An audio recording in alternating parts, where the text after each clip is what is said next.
और सीधे बड़ी खबर का रुख कर रहे हैं। उत्तर प्रदेश में चुनाव से पहले एक बार फिर इनकम टैक्स की टीम एक्शन में नजर आ रही है। बड़ी खबर यह है कि इनकम टैक्स की टीम ने अब कन्नौज के इत्र कारोबारी के घर पर छापा मारा और अब तक 150 करोड़ की बरामदगी हो चुकी है। कल इनकम टैक्स की टीम इत्र कारोबारी पीयूष जैन के घर पहुंची और कई घंटे तक छापेमारी की कार्रवाई की। इस दौरान सिर्फ कन्नौज में ही नहीं बल्कि कानपुर में भी इस कारोबारी के ठिकानों पर रेड की गई। इनकम टैक्स की टीम ने इत्र कारोबारी से पूछताछ भी की है। बताया जा रहा है कि आयकर विभाग की टीम पूरी तैयारी के साथ आई थी और 150 करोड़ यहां से बरामद हुए हैं। ये पुख्ता तौर पर जानकारी निकलकर सामने आई है। तस्वीरें आप देख रहे हैं और पहले एसपी नेताओं के घर पर छापेमारी हुई और अब इत्र कारोबारी के यहां पर छापेमारी हुई है। कन्नौज के इत्र कारोबारी पीयूष जैन के घर पर छापेमारी की गई और जानकारी यह भी मिल रही है कि इतनी भारी मात्रा में यहां पर कैश था कि नोट गिनने वाली मशीन जो लेकर आई थी इनकम टैक्स की टीम अपने साथ, वो मशीनें भी कम पड़ गई। और हमारे साथ हमारे सहयोगी रणवीर जुड़ रहे हैं इसी खबर पर पूरी जानकारी के साथ। रणवीर, 150 करोड़ कैश।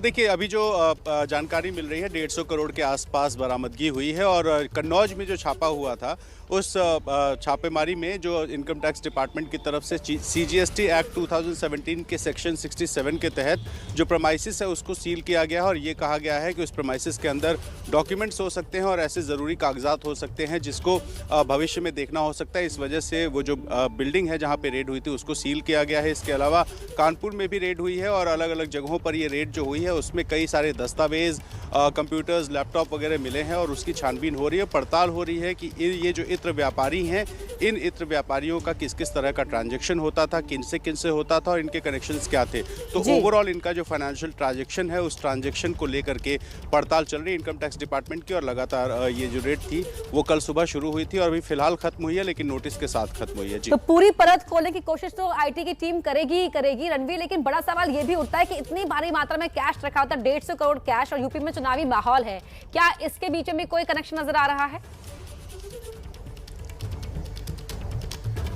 देखिए, अभी फिलहाल जो व्यापारी जिनका नाम आ रहा है उनका कोई पॉलिटिकल कनेक्शन बहुत ज़्यादा निकल के तो नहीं आ रहा है, क्योंकि जिस तरीके से वो रहते थे, बड़े कारोबारी हैं लेकिन किसी से नज़दीकी जाहिर नहीं करते थे। तो फिलहाल इसमें राजनीति से ज़्यादा जो है इनकम टैक्स दिखाई दे रहा है और देखना होगा कि आगे क्या निकल के आता है, क्या कनेक्शंस निकल के आते हैं। लेकिन फिलहाल ये साफ़ है कि इनकम टैक्स डिपार्टमेंट जिस तरीके से सक्रिय हुआ, 4 लोगों पर जो छापेमारी हुई थी जिसमें लखनऊ और मैनपुरी समेत जो अलग अलग अखिलेश यादव के करीबी नेता और उनके करीबी कारोबारी हैं उन पर रेड हुई थी। राजीव राय प्रवक्ता है समाजवादी पार्टी के, उनके घर पे रेड हुई। उसके अलावा राहुल भसीन के यहाँ रेड हुई।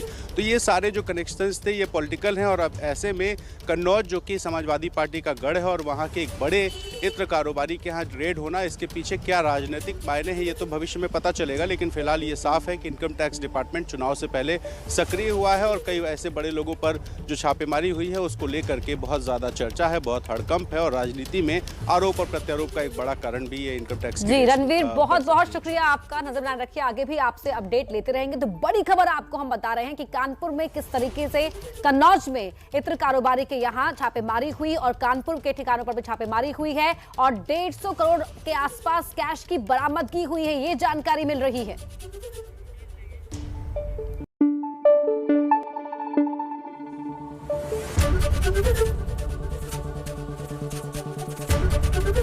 एबीपी न्यूज आपको रखे आगे।